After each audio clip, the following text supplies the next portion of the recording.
Hey, what's up you guys? Welcome to my very first YouTube video.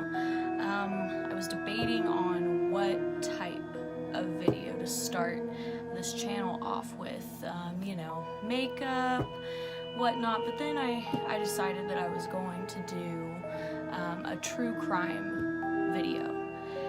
This is something that I am passionate about. This is something that I happen to know a lot about, and especially this particular case. This case is the WEST MEMPHIS Three, and I can't wait to tell you guys about it because there are a lot of twists and turns. There are parts of this case that, really are upsetting, they're infuriating. I remember watching countless documentaries just being absolutely infuriated at the way that this case was handled as a whole. And so without further ado, my name is Kate Thomason.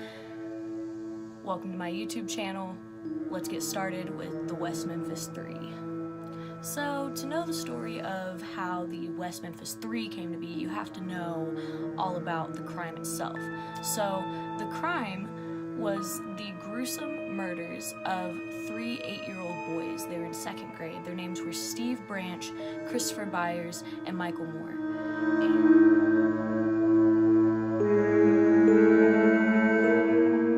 They were just out playing pretty much. They were reported missing on May 5th, 1993. John Mark Byers actually made the initial report of them being missing about 7:00 p.m. that night on May 5th. They were last seen by neighbors. The neighbors also reported seeing Terry Hobbs, which was Steve Branch's stepfather.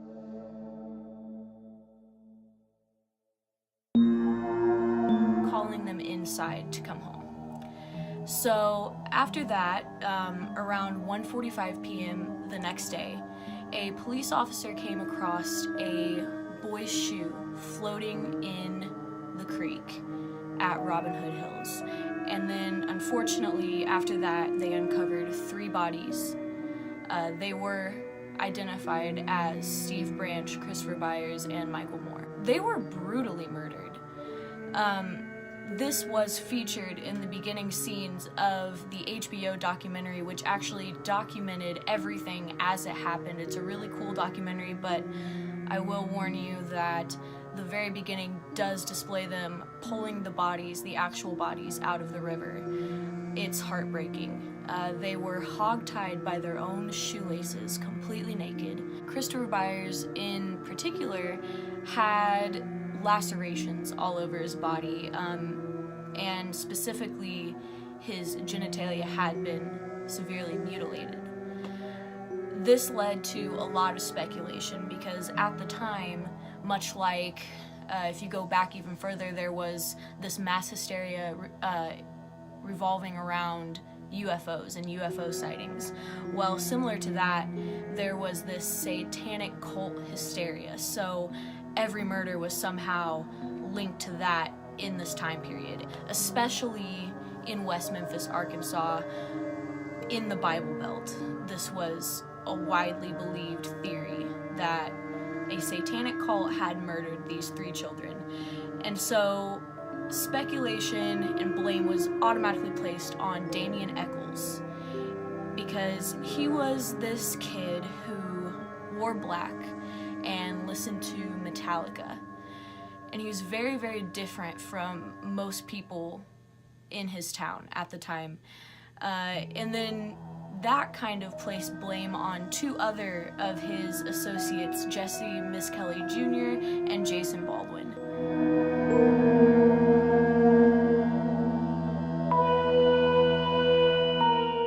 When these 3 were first arrested, Jessie Misskelley was 17, Jason Baldwin was 16, Damien Echols was 18, so they kind of, said he was the ringleader of everything. Echols and Misskelley had both dropped out of school, and Echols had actually spent time in a mental institution. Baldwin, however, was doing really well in school. He displayed, this ability of drawing and sketching that his teachers really pushed him on to go to graphic design school. So that, you know, he had motivation to do well.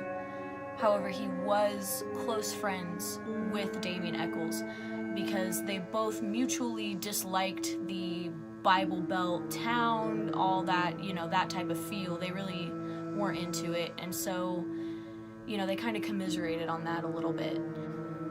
And the police basically just kept interviewing Echols. They said that he wasn't a direct suspect, but they kept incessantly interviewing him and basically had him as their main suspect, even though they weren't saying that or admitting to that.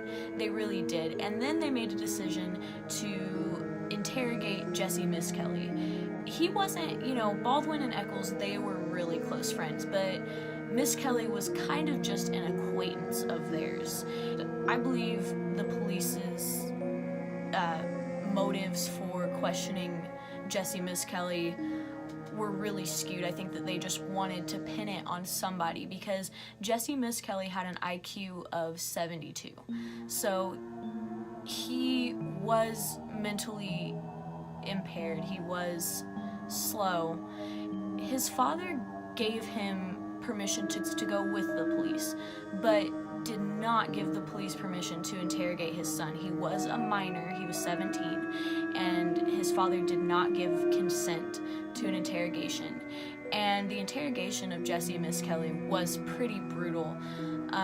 Something that you see in people with lower IQs, like Jessie Misskelley, is they pretty much just want to please the person questioning them. So, you know, he kind of just wanted to get them off of his back to temporarily solve the problem of them putting immense pressure on him.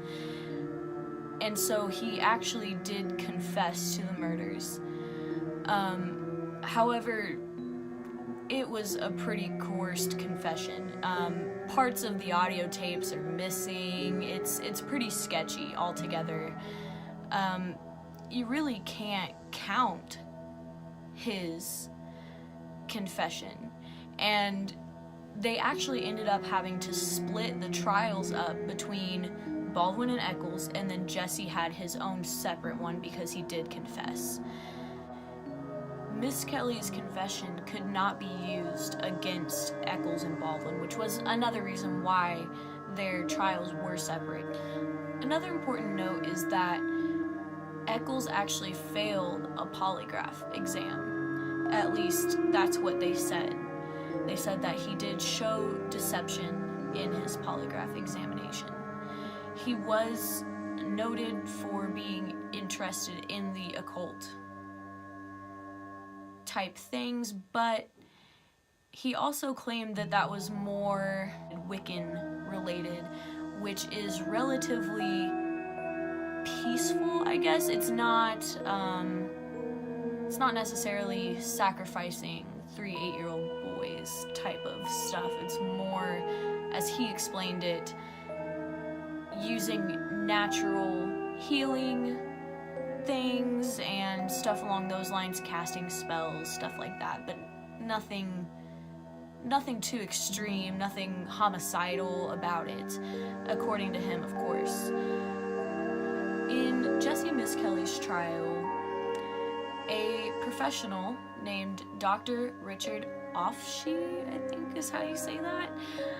He's an expert on false confessions, and he took the stand and said that of the few recordings that were recorded of Misskelley's confession, that it was a classic example of police coercion. People have also said that his multiple confessions, because he actually did confess multiple times, they were inconsistent.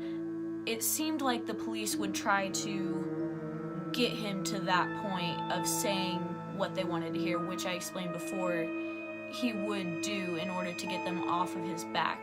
So if he said that the knots were a certain kind and they didn't match up, the police would say, you know, stop the recording and say, now are you sure? Are you sure that that was the right knot?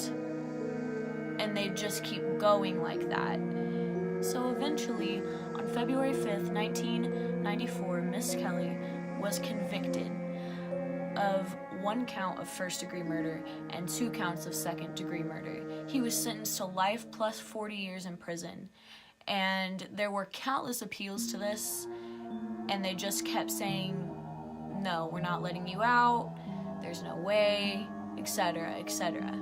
So moving on to Echols and Baldwin's trial, they were actually tried 3 weeks after Jessie Misskelley. Their trial was kind of, it was just a straight up sham, and I got to watch pretty much the entire thing through the HBO documentary Paradise Lost. And, the prosecution, a big thing that they did was they brought up Dale W. Griffiths, and he was a graduate of the unaccredited school, Columbia Pacific University, which really gave him no merit, in my opinion. He was supposed to come up and say that basically this was a satanic cult killing of his quote-unquote professional opinion. However, it was an unaccredited school. To me, that just doesn't hold much merit. Yeah, he basically testified and said that it was a satanic cult killing. And then, also on top of that, a detective came forward and said that Echols said that he knew about the mutilation of the genitalia on one of the boys. However, this conversation was never recorded, and Echols says that that's pretty much a straight up lie. And there's really no way to know. But as a jury, are you going to take the word of a detective or of some 18-year-old kid dressed in black listening to Metallica? And that was also another big thing that the prosecution pulled up. They said that, he had lyrics written in his journal, and they tried linking that to him being a Satanist when it was just Metallica lyrics. But that was literally their case against this kid. And Baldwin, there wasn't even a lot cited towards him, just his association with Echols was pretty much why he was roped into all of this. And Echols was actually sentenced to death. Baldwin got life, but Echols was sentenced to die. And from here, I'd like to talk about some of the other factors, some of the other people that this could have been, or some other people that were involved in this before I move on to what ultimately ended up happening to the West Memphis Three. Okay, so 2 potential suspects that I would like to discuss are Chris Morgan and Brian Holland. And these 2 were very, very suspicious. They, got up and left West Memphis 4 days after the murders. And they just picked up and left for California. And Morgan was, he was assumed to at least kind of know the boys because he did drive an ice cream truck down their neighborhood. So, they at least thought that he might know them. And they were administered polygraph exams, and they both failed when they were asked whether or not they had any involvement in the murders. So they failed. Morgan, he claimed a long history of drug and alcohol abuse, and he said that he quote-unquote might have killed the boys. He recanted that statement, of course, probably because he realized that 3 other people were already taking the blame and probably going to get convicted for something that he quote-unquote might have done. However, he did confess to it. And it was barred from admission in the trial, so the jury never got to hear this evidence. But I think that it's pretty viable, we don't know if Echols actually failed his polygraph. They wanted to pin it on this kid so bad that we just don't know if that even was reality. So the next suspect I'd like to talk about is Mr. Bojangles. This was a black male who came into a Bojangles restaurant at 8:42 the night of the murders, and he was covered in blood. He was very mentally disoriented. He didn't buy anything, but he went into the ladies' room, and he left blood everywhere, all over the walls. He also left behind a pair of sunglasses. When the employees reported this to the police, the officer came to the drive-thru window and took the report, but never even came inside.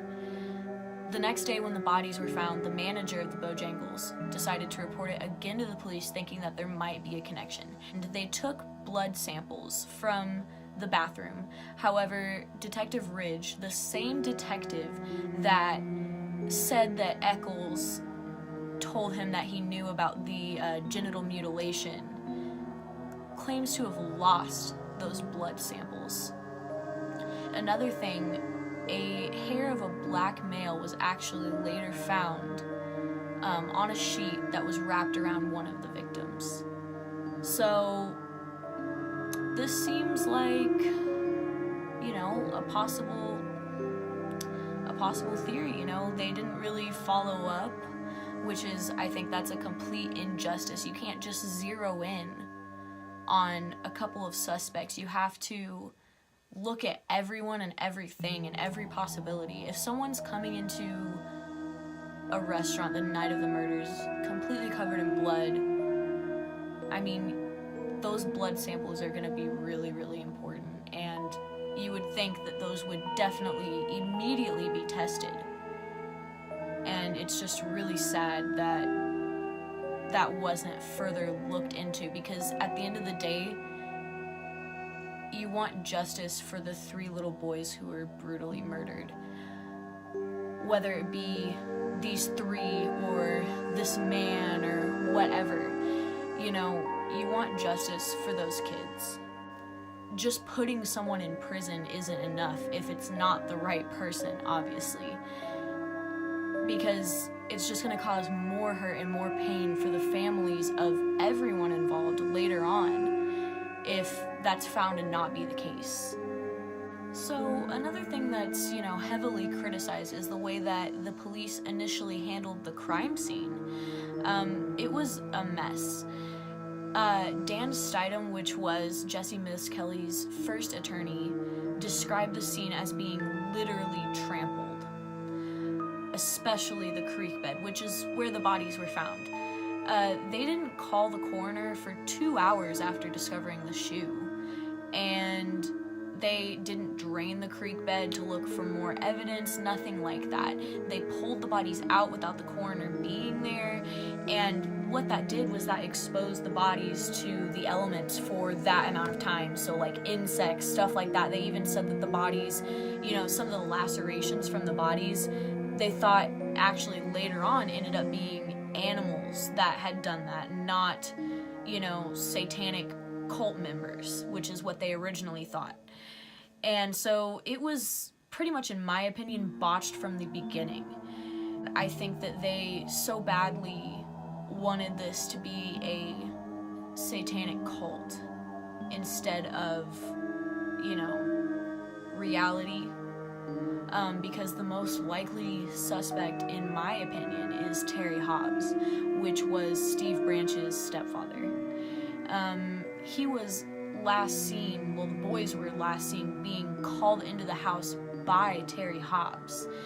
It was found that a hair that was not inconsistent with Terry Hobbs was actually found on one of the knots used to bind the victims. This hair didn't match Echols, Baldwin, or Misskelley, but it was not inconsistent with Terry Hobbs. Pamela Hobbs, the wife, actually made a declaration on May 5th, 2009, and I'm going to read it. Additionally, after the murders, my sister Jo Lynn McCahey and I found in Terry's nightstand a knife that Stevie carried with him constantly, and which I had believed was with him when he died. It was a pocket knife that my father had given to Stevie, and Stevie loved that knife. I had been shocked that the police did not find it with Stevie when they found his body. I had always assumed that my son's murderer had taken the knife during the crime. I could not believe it was in Terry's things. He had never told me that he had it.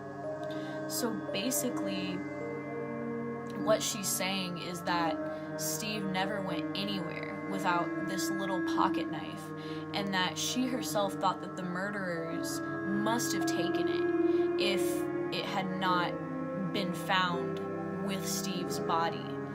And so when she found it in Terry Hobbs's nightstand, she pretty much started placing guilt on her husband, which, you know, that's huge. That's huge. Even his wife thinks that it was him.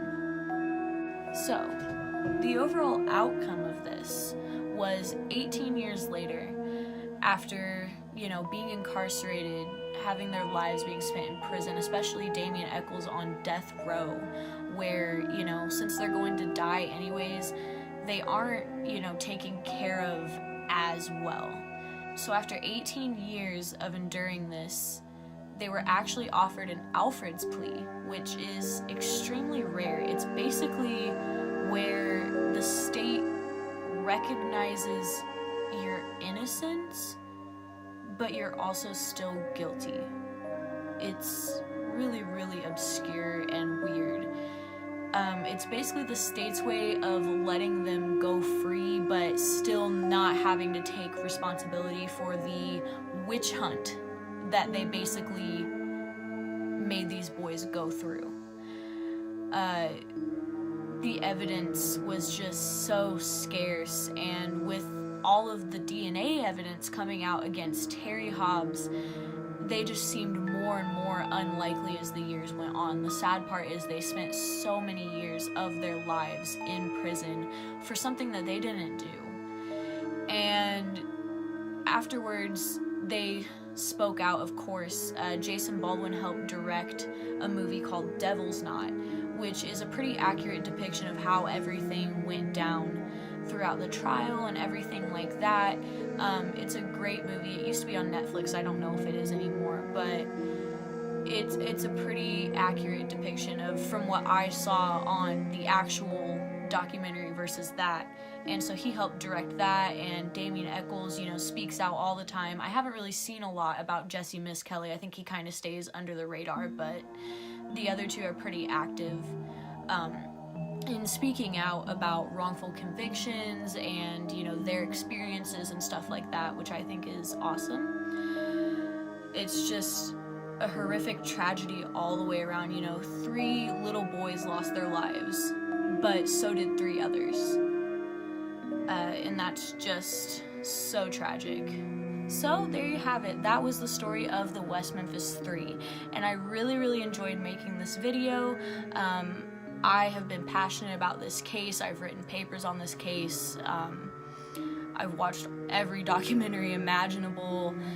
I'm very interested in true crime and in conspiracy theories and all of that stuff, so I look forward to making videos revolving around that.